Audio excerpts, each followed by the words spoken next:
रियासती तहकीकाती एजेंसी की भी बताते हैं। एसआईए की जानिब से भी कार्रवाई की गई है और ये कार्रवाई हुई है जम्मू कश्मीर के अंदर। काफी वक्त से केस चल रहा था, उसके सिलसिले में कुछ गिरफ्तारियां हुई थी यूटी के अंदर। अब जाकर दिल्ली के अंदर भी रियासती तहकीकाती एजेंसी की तरफ से छापेमारी की गई है।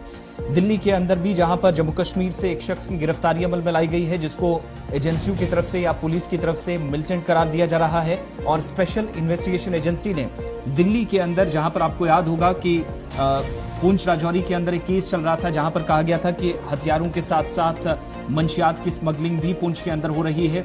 और मुख्तलिफ इलाकों के अंदर पिछले दिनों छापेमारी हुई थी और रफीक बाबू और उसके साथियों को गिरफ्तार भी किया गया था। कई लोगों के घरों पर छापेमारी हुई थी, लेकिन जब कुछ लोग गिरफ्तार हुए थे तो मोहम्मद जावेद नाम का एक रिहायशी जो पुंछ का था, बताया जाता है कि बाकी इसके साथी जब गिरफ्तार हुए तो ये उसके बाद मुसलसल फरार चल रहा था। उसके बाद पंजाब हरियाणा तक लगातार पूछताछ की जाती रही, छापेमारी होती रही। अब जाकर बिलाखिर इसके खिलाफ कार्रवाई हुई और दिल्ली के अंदर तफसीलात के मुताबिक पूंछ के इस शहरी मोहम्मद जावेद, जिसको मिलिटेंट करार दिया जा रहा है, इसकी गिरफ्तारी अमल में लाई गई है। और इससे पहले जब गिरफ्तारी अमल में लाई गई थी तो 30 और 31 तारीख को मई के महीने में जब आगाज हुआ था इस कार्रवाई का, तो उस वक्त आपको याद होगा कि पूंछ जेल के अंदर बंद रफीक से भी एनआईए की जानिब से भी पूछताछ की गई थी, एसआईए की टीम भी पूछताछ कर रही थी। और उसके बाद 6 जुलाई को दोबारा कई एक मकामात पर इस शख्स को गिरफ्तार करने के लिए छापेमारी की गई रियासती तहकीकाती एजेंसी की जानिब से। लेकिन उसके बाद इसकी लोकेशन का पता चला, स्पेशल टीम तश्कील दी गई जिसने अब जाकर दिल्ली से इसको गिरफ्तार किया है। कुल मिलाकर इसके 4 साथी जो नार्को टेरर मॉड्यूल यानी मंशियात का एक धंधा चला रहे थे, सरहद पार से मंशियात पूंछ राजौरी में लाते हुए जम्मू कश्मीर के अंदर दाखिल करके लोगों तक पहुंचाने का या फिर सप्लाई चेन चलाने का काम कर रहे थे, जिम्मेदारी संभाली थी। तो इन तमाम लोगों पर अब एक्शन हुआ। बाकी लोग तो गिरफ्तार हो चुके थे, लेकिन ये फरार चल रहा था, इसकी भी गिरफ्तारी हो चुकी है।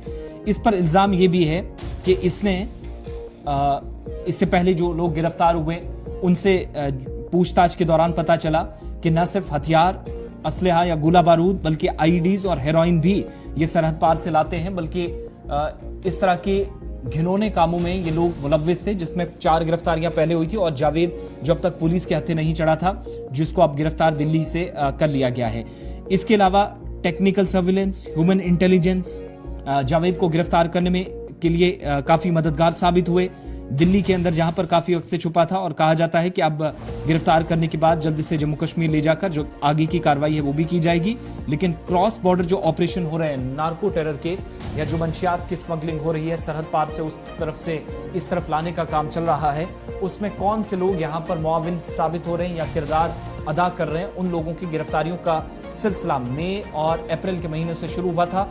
जावेद पुलिस के हत्थे नहीं चढ़ा था, अब ये भी गिरफ्तार हो चुका है। बाकी साथी पहले से ही एसआईए ने गिरफ्तार कर रखे हैं। चलिए जनाब, कार्रवाई आप देख रहे थे, एसआईए ने की है, दिल्ली से गिरफ्तारी हुई और माना जा रहा है कि इंतहाई मतलूब तरीन आदमी था यह, और पिछले कई दिनों से लगातार पुलिस इसकी गिरफ्त में, पुलिस इसकी तलाश में थी। और फाइनली ह्यूमन इंटेलिजेंस और टेक्निकल इंटेलिजेंस मिलने के बाद इस शख्स की गिरफ्तारी हुई है, जिसका